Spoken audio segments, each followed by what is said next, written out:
Hi guys, follow me on Instagram to never ever miss any of my crazy updates. Hi guys and welcome to another vlog. I'm driving this. This is the Skoda Slavia and you can see it looks better in red color somehow, although the flagship color happens to be blue. Now this is the 1 liter model. Straight away we're going to be opening the engine bay of this vehicle and there is no insulation here.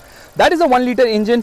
Little bit of sound and vibrations which you can see and feel at the moment. Lots of cuts and creases on this car of course, and it actually looks quite nice. It's the widest car in the segment, lot of chrome which has been tastefully done, but you know what, it does not get all LED lights, which is a bit disappointing. Now the thing is, ground clearance is ample and Skoda claims that this car has the ground clearance of an SUV. 16-inch wheels are fine on this 1 liter model, but about the 1.5 we will talk later in a different video altogether.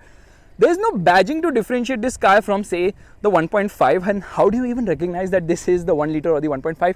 Very simple. Fingers of truth will come in use today, because when you see the exhaust, it has got just one tip. The 1.5 has two, and Skoda has boldly written right there. Let's open the boot, which is the biggest in its class. The spare wheel is obviously not an alloy, but they've actually put the subwoofer here. Not really the best position, but anyways, this is a very practical car with a lot of features and plenty of storage spaces as well. In fact, get a sloping roofline, a shark fin antenna which is finished in gloss black. Door pockets are huge. There's good amount of comfort on offer in the rear seat. You get an armrest with cup holders and all that stuff. Yeah, seats are actually quite nice, very comfy, plenty of charging options, lot of clever bits like a phone holder as well, like a pocket for the same. And I've actually done a detailed walk around of the Slavia earlier. You can just click on the top right to see that. Let's quickly just look at the dashboard, which actually looks quite nice, although there are plenty of hard plastics here and there, but there's store spaces along with a card holder as well. I like the way the dashboard design has been done on this car. It's very attractive, slightly different from the Kushaq, but more or less it obviously shares a lot, including the infotainment system, which is a 10.1 inch unit, which is kind of nice. You can see the seats are extremely comfortable, and my personal favorite feature happens to be the ventilated seats. Now ergonomics are nice, but one problem is that the engine start button has been put here, which kind of looks like an afterthought. They should have placed it somewhere here, especially since there's space here with these dummy buttons as well.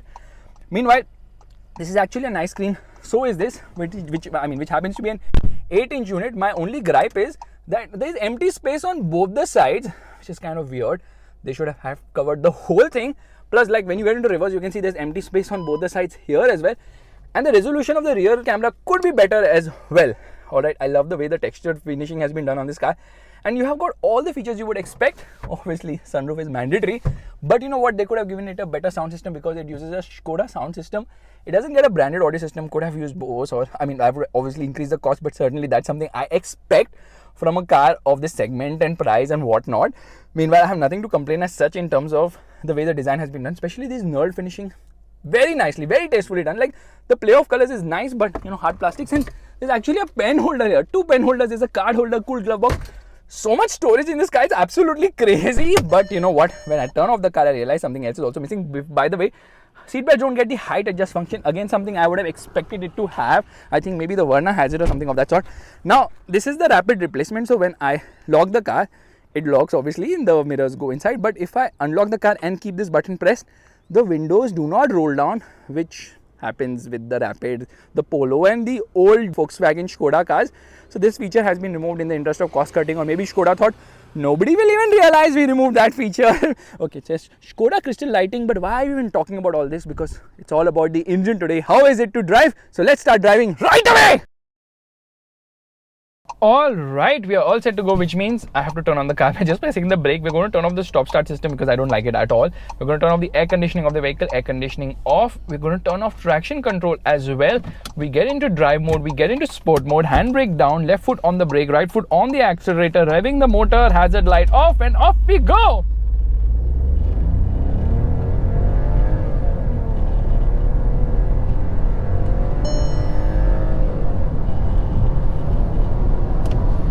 Well, performance seems to be decent. I would not say it's going to put your pants on fire, of course, but yeah, performance seems quite decent. This is the 1 liter engine which produces 115 horsepower and 178 Newton meters of torque, of course. I was actually thinking about the Rapid, and that's why I kind of fumbled. So basically, the the horn is kind of made. So basically this car replaces the Rapid, and the Rapid also came with the same 1 litre engine, but the difference here is it gets 5 horsepower more because the Rapid used to produce 110 horsepower and 3 Newton meters more torque. So the Rapid used to produce 175 Newton meters. So that's a big difference, and there are bumps ahead, not a problem. You can see the ride quality of this car is absolutely phenomenal. Yeah, that was so good. Only thing is the insulation levels could be better, so you can hear a bit of the suspension noise, the tire noise, as well as the engine, obviously, because they've not insulated the engine bay as such. But yes, overall I would say the ride quality is absolutely phenomenal in this car. These bad roads don't affect the Slavia at all because the suspension is on the softer side, and plus it's running on 16-inch wheels. The Kushaq actually, the top end versions obviously come with 17-inch wheels, but you know what, you really want to do a ride quality test, here we are going to come to the worst of road. Oh my god, that is really bad, but still this car will glide through it. I would really praise the overall refinement of this car because it's very silent, it's very smooth, you can't hear the engine at all. Yeah, that's the reason you kind of hear the suspension as such, but yeah, you can't hear the engine at all because that's the level of refinement. But that is lower down the rev range, because once you push it now it becomes kind of vocal. Once you get to a nice good patch of road, then I'm going to open up the throttle, of course. But you know what, okay, look at this, the car is so brilliant over the worst of roads. It absorbs almost everything in its stride, and having 16-inch wheels with a slightly higher profile for the tires, that also helps well. And those people who have been complaining saying ground clearance is too much and all that stuff, well, it is actually a boon here. Because of the high ground clearance, you can comfortably drive this car over even worse roads without having to worry that it will touch anywhere. And even Skoda says this has the ground clearance of an SUV, which is a big boon here. I can't believe that the Slavia is so comfortable even on such bad roads. That is the level of ride quality on offer, because they have tuned the suspension on the softer side, although the MQB A0 iron platform, the chassis itself is on the stiffer side. So both work in conjunction to offer a great balance of ride and handling in this vehicle. Now we're talking about the engine. This engine is a 3-cylinder unit. You can't hear anything as such when you're between, I think, maybe 2,000 to 3,000 RPM. That's kind of the sweet spot, but at idle there is a little bit of vibration which can be felt because that's where it shows its 3-cylinder nature as well. And then get onto the throttle, response is not immediate here. You know why? Because there is turbo lag. There's quite a bit of turbo lag lower down the rev range because this is a turbocharged engine and it's a small capacity engine. So yeah, it takes some time for the turbo to spool up, and once it spools up, it gives it a nice mid-range punch. But lower down the rev range, turbo lag is there, so drivability is not the best. And since this is an automatic, it kind of does a better job of masking that turbo lag to a certain extent, so you don't feel that much of a lag. But yes, that lag is very much apparent. The turbo lag is very much apparent in this car. That's the issue with small capacity turbocharged engines. And the other issue is that when you rev the motor hard and you try to extract more oomph from the motor, it definitely tends to drink more fuel as well. Yeah, but then turbo performance is just fantastic because it has the most torque in the segment. It obviously competes with the Honda City as well as the Hyundai Verna. I open the throttle, you can hear a lot of the suspension noise, but the car is super comfortable, so freaking composed. And yeah, brakes are also very nice here. Now I am just going to leave the throttle and then it starts crawling. It's a little aggressive in terms of the way it crawls, but you know what, when compared to the Kushaq, they have actually worked on the crawling speeds of this car, so it doesn't crawl as aggressively as a Kushaq. So I think that's a positive sign here. Very comfortably it cruises along. Now when I get into regular drive mode, I realize that the gearbox wants to shift up a gear rather fast. So right now we are in manual mode. Here we are going to get into sport mode. Yeah, I just need to push it back. Now we are in sport mode. In sport mode, it holds on to a gear slightly longer, but it's only in manual mode now, where it will go past 6,000 RPM. Otherwise it makes a shift at around 6,000 RPM as well. Rather, that is kind of very low. I mean, come on, it should rev more, like maybe 6,500, 7,000 RPM, but it does 6,300 RPM in manual mode. Okay, I love the suspension on this car. It's absolutely fantastic, but because of this amazing suspension, has the handling gone for a toss? I'm afraid it has, because it doesn't have the same handling capability or enthusiasm as, say, the Rapid, because the Rapid is obviously on the stiffer side, felt more engaging to drive. The steering had more heft. Here things have become much more softer in the interest of comfort, and that's fine because most people will want comfort. But you know what, overall the balance between ride and handling is very nice. So its only thing is it doesn't have that last level of sharpness. If you want to make a quick turn, yeah, it just doesn't respond in that manner. And then if you try to push it really hard, understeer will definitely kicking buttons.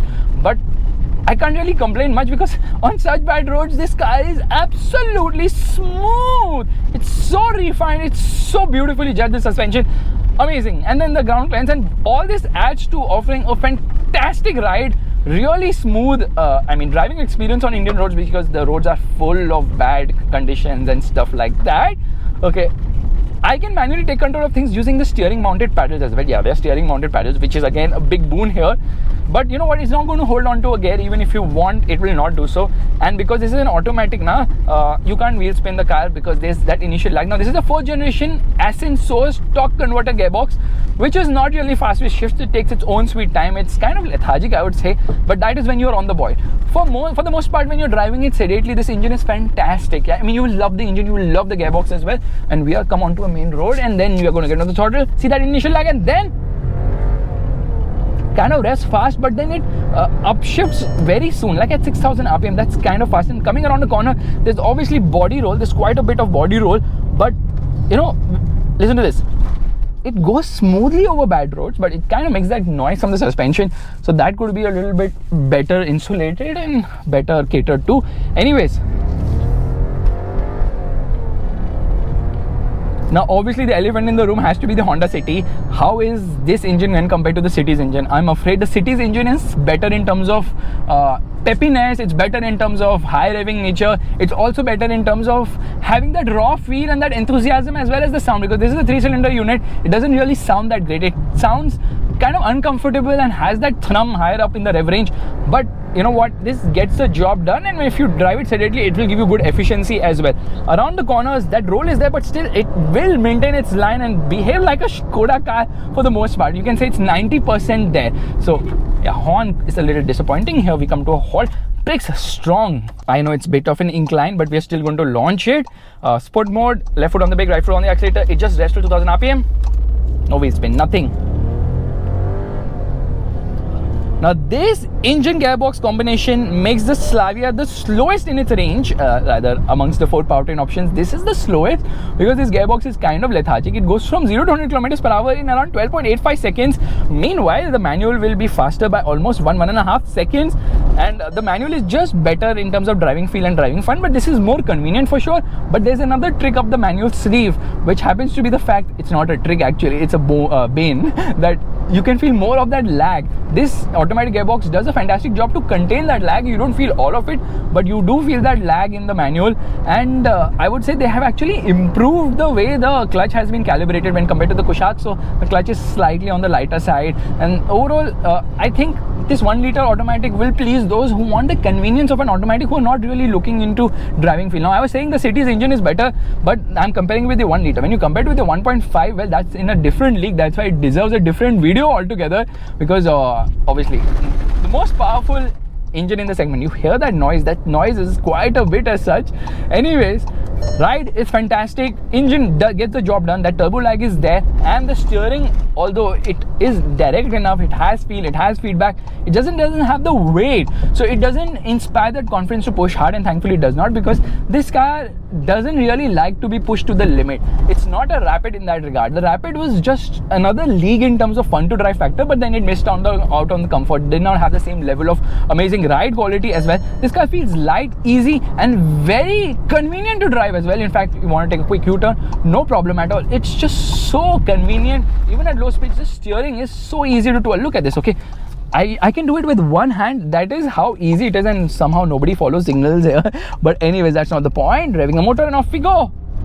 Centers also very nicely and fast as well, so it doesn't really disappoint as far as most consumers go. But then if I'm talking about enthusiastic driving and that last level of feel and feedback as well as body control, well, that's something we should look into with the 1.5. although I mean both the cars are the same in terms of suspension calibration, and for the most part everything is same. Only thing is here, because it's lighter at the front, I think this is a little bit more eager around the corner, because obviously 1-liter engine with 3 cylinders is going to be lighter than a 1.5-liter engine with 4 cylinders. We'll kind of comparison with, say, a diesel engine car which has more weight. But yes, talking about diesel, a diesel engine is missing here, so Skoda has kind of dropped diesel completely, and they've accepted the fact that we don't have a diesel engine. We are only going to target petrol car buyers, and instead of offering a diesel, they're offering us a 1.5-liter petrol engine, which obviously has class-leading numbers on offer. We're just going to come to a halt, and we're going to launch it again. Left foot on the brake, right foot on the accelerator, revving the motor.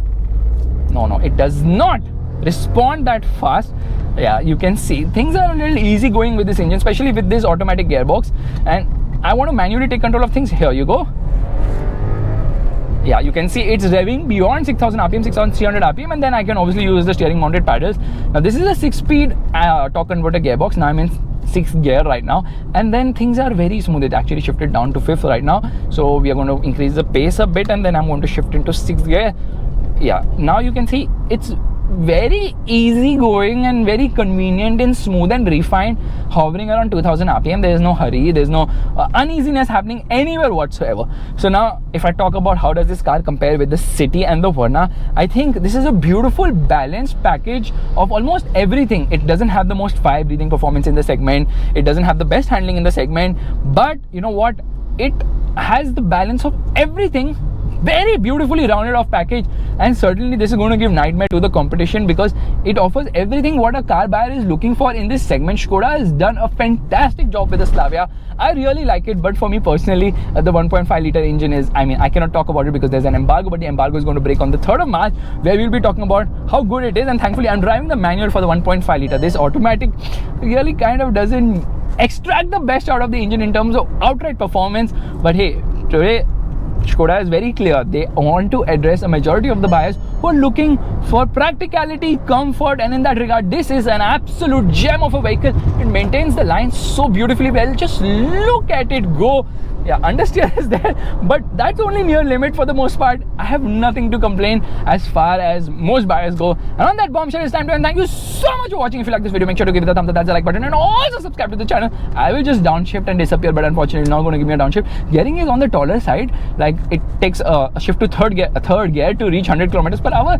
But yeah, that's in the interest of fuel efficiency, and you should get somewhere around 10 to 14 kilometers per liter. It entirely depends on your driving style as well. Yeah, I just wish the horn was better. Come on, yeah, Skoda, you have that trademark horn. How can you not offer it in your car? That is like absurd. And you know, near the red line, that shift is also a little bit jerky somehow. Okay, here we go. Bye bye.